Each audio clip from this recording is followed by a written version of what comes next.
ಈಗ ಜಮೀನು ವಿಚಾರವಾಗಿ ಅಣ್ಣ ನಾನೊಂದು ಮಾತು ಹೇಳ್ತೇನೆ. ನಿನ್ನೆ for the very first time ಎಲ್ಲ ನಾನು ದಾಖಲಾತಿಗಳನ್ನ ಕಲೆ ಹಾಕಿ 3-4 ಗಂಟೆಗಳ ಕಾಲ ಸುದೀರ್ಘವಾಗಿ ಕಣ್ಣಾರೆ ನೋಡಿದ್ದೀನಿ. ಒಂದು ಮಾತು ನಾನು ಮೇಲ್ನೋಟಕ್ಕೆ ಕೇಳ್ತೀನಿ, ಯಾಕೆಂದರೆ ನಾನು ಇದ್ರ ಬಗ್ಗೆನೇ ವಿಶೇಷವಾಗಿ ಒಂದು ಪ್ರೆಸ್ ಮೀಟ್ ಮಾಡಬೇಕು ಅಂತಕ್ಕಂಥ ತೀರ್ಮಾನ ಮಾಡಿದ್ದೀನಿ. ಇವತ್ತು ಕೋರ್ಟಲ್ಲಿದೆ, ಸ್ಟೇ ಬರೋವರೆಗೂ ನಾನು ಒಂದು ವರ್ಡ್ ಮಾತಾಡಬಾರ್ದು ಅಂತಕ್ಕಂಥ ನಿರ್ಧಾರ ಮಾಡಿದ್ದೀನಿ. ಆದರೂ ಕೂಡ ಒಂದು ಮಾತು ಹೇಳ್ತೇನೆ, ಏನು 46 ಎಕರೆ ಜಮೀನು ಸನ್ಮಾನ್ಯ ಕುಮಾರಣ್ಣವರು ಅಂದು 85, 86, 87, 88 ಆ ಇಸ್ವಿನಲ್ಲಿ ರೈತರಿಂದ ಖರೀದಿ ಮಾಡಿರ್ತಕ್ಕಂಥ ಜಮೀನದು.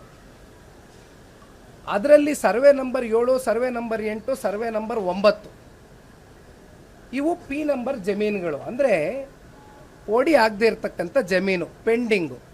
ಇದನ್ನು ಅವತ್ತು ತಗೊಳ್ಳಿಕ್ಕೆ ಅವಕಾಶ ಇತ್ತು, 15 ವರ್ಷದ ಹಿಂದೆವರೆಗೂ ಅವಕಾಶ ಇತ್ತು ಪಿ ನಂಬರ್ ಜಮೀನು ಖರೀದಿ ಮಾಡಲಿಕ್ಕೆ. ಈಗ ಪೋಡಿ ದುರಸ್ತಿ ಮಾಡಿ ಬಂದೋಬಸ್ತ್ ಮಾಡಿ ಎಲ್ಲಿ ಯಾವ ಸರ್ವೆ ನಂಬರಲ್ಲಿ ನಮ್ದು ಎಷ್ಟು ಬರಬೇಕು ಅಂತಕ್ಕಂಥ ತೀರ್ಮಾನ ಮಾಡಬೇಕಾಗಿರ್ತಕ್ಕಂಥದ್ದು ಸರ್ಕಾರ. ನಮಗೆ ಸರ್ವೆ ನಂಬರ್ 7ರಲ್ಲಿ ನಾವು ಅನುಭವದಲ್ಲಿರ್ತಕ್ಕಂಥದ್ದು, ನಮಗೆ 5 ಎಕರೆ 19 ಕುಂಟೆ RTC ಇರ್ಬೋದು, ಪಾಣಿ ನಮ್ಮ ಹೆಸರಲ್ಲಿದೆ. 1 ಎಕರೆ ಮಾತ್ರ ನಾವು ಅನುಭವದಲ್ಲಿದ್ದೀವಿ ಫಿಸಿಕಲಿ. ಇನ್ನು ಮಿಕ್ಕಿದ 4.25 ಎಕರೆ ನಾವು ಅನುಭವದಲ್ಲಿಲ್ಲ, ನಮಗೆ ಗೊತ್ತಿಲ್ಲ. ಇದು ಪೋಡಿ ದುರಸ್ತಿ ಮಾಡಿದ್ರೆ ತಾನೇ ನಮ್ಗೆ ಗೊತ್ತಾಗ್ಲಿಕ್ಕಾಗೋದು. ಆಮೇಲೆ ಅವತ್ತು ರೈತರ ಹತ್ರ ಏನು ಜಮೀನು ಖರೀದಿ ಮಾಡಿದ್ವಿ, ಅವ್ರೇನು ಬೌಂಡ್ರಿ ಸೆಟ್ ಮಾಡ್ಕೊಂಡಿದ್ರು ರೈತರು, ಆ್ಯಸ್ ಇಟ್ ಈಸ್ ಕಂಟಿನ್ಯೂಯೇಷನ್ ನಾವು ಅಲ್ಲಿ ಇರ್ತಕ್ಕಂಥದ್ದು ಬಿಟ್ಟರೆ ಅರ್ಧ ಇಂಚು ನಾವು ಇನ್ನೊಂದು ಬೌಂಡ್ರಿಗೆ ಹೋಗಿ ಬೇಲಿ ಹಾಕ್ದಂಥವ್ರಲ್ಲ ಕುಮಾರಣ್ಣ ಅವರು. ಎಷ್ಟೋ ಜನಕ್ಕೆ ಈ ರಾಜ್ಯದ ಮುಖ್ಯಮಂತ್ರಿ ಆದ ಕುಮಾರಣ್ಣ ಸಾಗುವಳಿ ಚೀಟಿ ಕೊಡಿಸ್ದಂಥವ್ರು, 2 ಬಾರಿ ರಾಜ್ಯದ ಮುಖ್ಯಮಂತ್ರಿ ಆಗಿದ್ರು. ಅವ್ರಿಗೆ ಗೊತ್ತಿರಲಿಲ್ಲವೇ ಇದನ್ನು ಸರಿಪಡಿಸ್ಕೊಳ್ಳೋಕ್ಕೆ? ಪೋಡಿ ದುರಸ್ತಿ ಮಾಡಿ ಅಂತ ಅರ್ಜಿ ಕೊಟ್ಟಿದ್ದೀವಿ, ಇಲ್ಲಿವರೆಗೂ ಮಾಡಿಲ್ಲ. ಮೊನ್ನೆ ನೋಟಿಸ್ ಸರ್ವಾಗಿಲ್ಲ, ನಮಗೆ ಒಂದು ಎಕ್ಸ್ಪ್ಲನೇಷನ್ ಕೇಳಬೇಕು. ನೋಟಿಸ್ ಸರ್ವಾಗ್ತೀರಾ, ತರಾತುರಿಯಲ್ಲಿ ಜಿಲ್ಲಾಧಿಕಾರಿಗಳು ಬಂದು ಏನು SIT ರಚನೆ ಆಗಿತ್ತು ಬಂದು ಕೋರ್ಟಿನ ಆದೇಶದ ಮೇಲೆ ಇಟ್ ಈಸ್ ಅ ಪ್ಯೂರ್ ಟ್ರೆಸ್ಪಾಸಿಂಗ್, ಕಾನೂನು ಬಾಹಿರ ಅದು. ಆಮೇಲೆ DC ಹೇಳ್ತಾರೆ 14 ಎಕರೆ ಇವತ್ತು ಜಮೀನು ಒತ್ತುವರಿಯಾಗಿದೆ ಸರ್ಕಾರಿ ಜಮೀನು ಅಂದರೆ, on what basis are you talking? Is it not a confidential matter?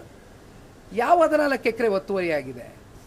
ಇವತ್ತು ಕಾಲ ಹೇಗಿದೆ ಅಂದರೆ ಸಮಾಜ ಆರೋಪ ಬಂದ ತಕ್ಷಣ ಅಪರಾಧಿ ಮಾಡ್ತಾರೆ. ಇವತ್ತು ಅದರ ಒಳಗಡೆ ಇರ್ತಕ್ಕಂಥ ವಾಸ್ತವಾಂಶದ ಬಗ್ಗೆ ಆ ಡೀಟೇಲಿಂಗು ಡೆಪ್ತ್ ಅನಾಲಿಸಿಸ್ ಯಾರೂ ಮಾಡಲಿಕ್ಕಿಲ್ಲ. ಇವತ್ತು ರೀಲ್ಸ್ ಕಾಲ, ಶಾರ್ಟ್ಸ್ ಕಾಲ. ಈಗೇನು ಅಂತಿಮವಾಗಿ ಕುಮಾರಣ್ಣವರ ಒಂದು ವ್ಯಕ್ತಿತ್ವಕ್ಕೆ ಮಸಿ ಬಳಿಬೇಕು, ಕಪ್ಪು ಚುಕ್ಕೆ ತಗೊಬರ್ಬೇಕು, ಅಷ್ಟೇ ಅಲ್ವಾ ಅಂತಿಮ? ಇದರಿಂದ ಯಾರ್ಯಾರಿದ್ದಾರೆ, ಏನೇನಿದೆ ಅಂತಕ್ಕಂಥದ್ದು ಇವತ್ತು ನಾನು ಚರ್ಚೆ ಮಾಡಲ್ಲ. ಎಲ್ಲವೂ ಕೂಡ ಸರ್ವೆ ಮ್ಯಾಪ್ ರೆಡಿ ಆಗಿದೆ. ನಿನ್ನೆ ಫಸ್ಟ್ ಟೈಮ್ ಇವ್ರು ಬಂದು ಇವೆಲ್ಲ ಏನು ಮಾಡ್ಕೊಂಡು ಹೋದ್ರಲ್ಲ ಸರ್ಕಾರದವರು, ಪಾಪ ರೆಡ್ ಫ್ಲ್ಯಾಗ್ ಇಟ್ಟು ಹೋದ್ರಲ್ಲ, ಫಸ್ಟ್ ಟೈಮ್ ಟೋಟಲ್ ಸ್ಟೇಷನ್ ಮಾಡಿಸಿದ್ದೀನಿ. ಸಂಪೂರ್ಣ ಮಾಹಿತಿ ಕೊಡ್ತೀನಿ, ಎಲ್ಲೆಲ್ಲಿ ಏನೇನಿದೆ ಇಂಚ್ ಮಾಹಿತಿ ಕೊಡ್ತೀನಿ. Everything I will speak. But press meet ಕರಿತೀನಿ ಇದಕ್ಕೋಸ್ಕರನೇ. ಬಟ್ ಸ್ಟೇಗೆ ಹಾಕಿದ್ದೀವಿ, ಅದ ನಂತರ ನಾನು ಮಾತಾಡ್ತೀನಿ.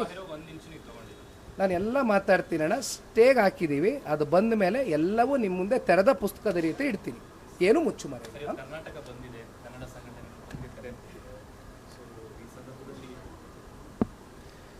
ಈಗ ಮೊನ್ನೆ ಬೆಳಗಾವಿಲಿ ನಡೆದಂಥ ಒಂದು ಘಟನೆ ಏನಿದೆ, ನಿಜಕ್ಕೂ ಕೂಡ ಎಲ್ಲ ಕನ್ನಡಿಗರು ತಲೆ ತಗ್ಗಿಸ್ತಕ್ಕಂಥ ಒಂದು ಘಟನೆ.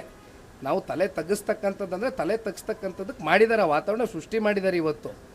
ಆದರೆ ಒಂದು ಹೇಳ್ತೇನೆ, ಕನ್ನಡಿಗರು ಅತ್ಯಂತ ಸ್ವಾಭಿಮಾನಿಗಳು. ಸ್ವಾಭಿಮಾನ ಕೆರಳಿದಾಗ ನಾವು ಯಾವ ಹಂತಕ್ಕೆ ಬೇಕಾದರೂ ಹೋಗಿ ಆ ಸ್ವಾಭಿಮಾನ ಉಳಿಸ್ಕೊಳ್ತಕ್ಕಂಥದ್ದು ಕೂಡ ನಮಗೆ ಗೊತ್ತಿದೆ.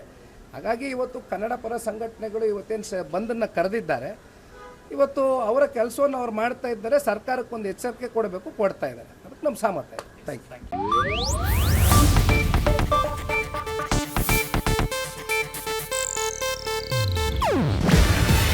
ಇದು ಏಷ್ಯಾನೆಟ್ ನ್ಯೂಸ್ ನೆಟ್ವರ್ಕ್ ಪ್ರಸ್ತುತಿ.